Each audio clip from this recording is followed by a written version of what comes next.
Hello everybody, what's going on? Hey, it's Stumpy from Wide Variety Crew. What's up everybody? I'm doing a new, another basic understanding of a champion. This one is on Yas. Alright, so as you can see right out the gate here, we'll get right into it. I love the Blood Moon Yas. It is also the only skin I own for Yas because I believe it is the coolest one. And it is totally sick, and he just looks like a badass. Alright, so we're going to jump right in it. We're going to get into his abilities. Now, first off, what I always like to do first is I always get to his Q first. I get his Q because it does that cool little, it's called Steel Tempest. Basically, it's a skill shot basic attack. After 2 successful Steel Tempest, the next one fires a tornado. That is also the key to his ult. When I first started playing Yaz, I did not know this. So I kind of had to learn that on my own. So that is what you would use to fire your tornado, to send them airborne, and that's what's going to be able to get you to ult them. Okay, so first, I always go for this one. I always go for my Q.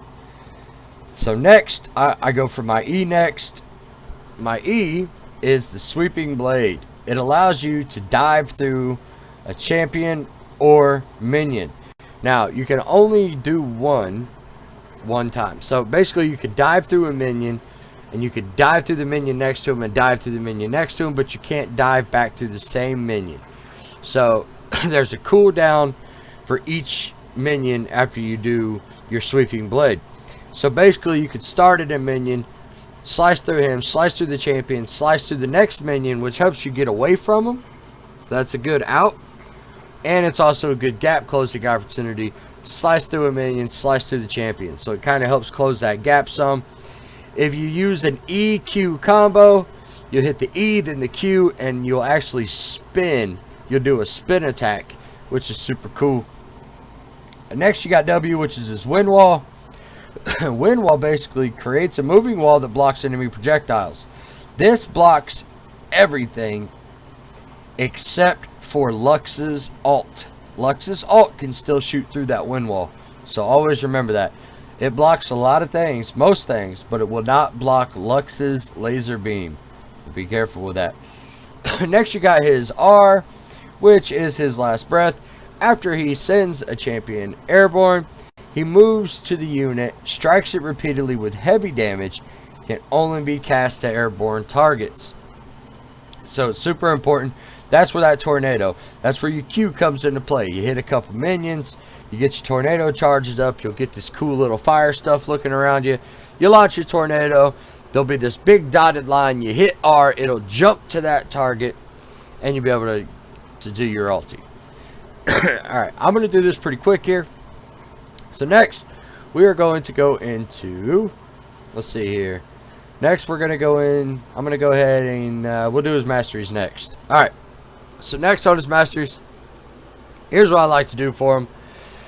I use Veracity and Cunning and 1 in Resolve. Okay, so I like to start it out by using Fury. Fury adds 4% attack speed. Then I like to go to Feast. Killing a unit restores 20 health, 30-second cooldown. Then I go into Vampirism. It adds 2.0% lifesteal and spell vamp.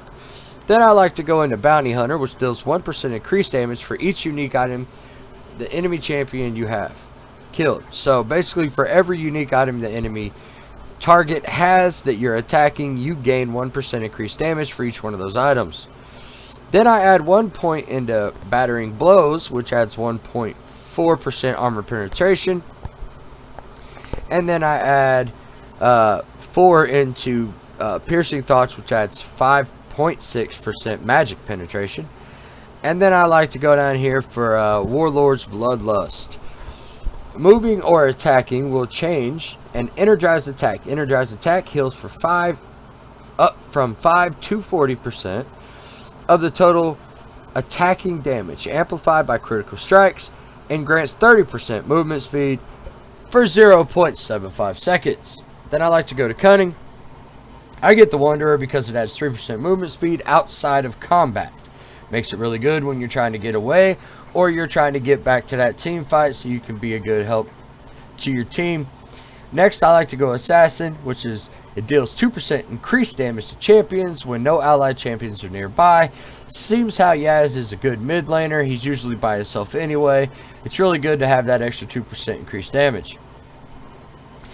And then I like to use Meditation that regenerates 1.25% of your missing mana every 5 seconds. I like it. It works out pretty good. Next, the only thing in Resolve that I have is this here. It's called Recovery. It's 0.4 health per 5 seconds. So that's kind of a little bit of what I do to those Masteries. That's what works for me. You'll find that, you know, you can give him a different little setup and he'll do a little bit extra here and there, a little bit less here and there. You'll find what works for you and works around your gameplay. Next, I'm going to go to my runes. This is my runes I use for him. My total thing here is 13.6 attack damage and an 8.9% attack speed. My quintessences, I used attack damage, which is 2.25 attack damage. And my other two quintessences here, I have attack speed, which is 3.51% attack speed, and that one is as well. So I'm going to go over here for my seals. For my seals, I got 0.33 attack damage on 5 of them, and I have 0.43 attack damage on 4 of them. Then I'm going to go down to my glyphs here. You guessed it, I got more attack damage, 0.22 attack damage. I have 1, 2, 3, 4, 5 of those. I have 1 attack damage at 0.28 attack damage, and I have 3 glyphs here that give me 0.64% attack speed. Attack speed and attack damage go hand in hand. I really like that. And on my marks, you guessed it, more attack damage. That's 0.74 attack damage, and all of those are that. So basically, let's go for my I'm gonna go for my builds next. Okay, what I personally like to use, for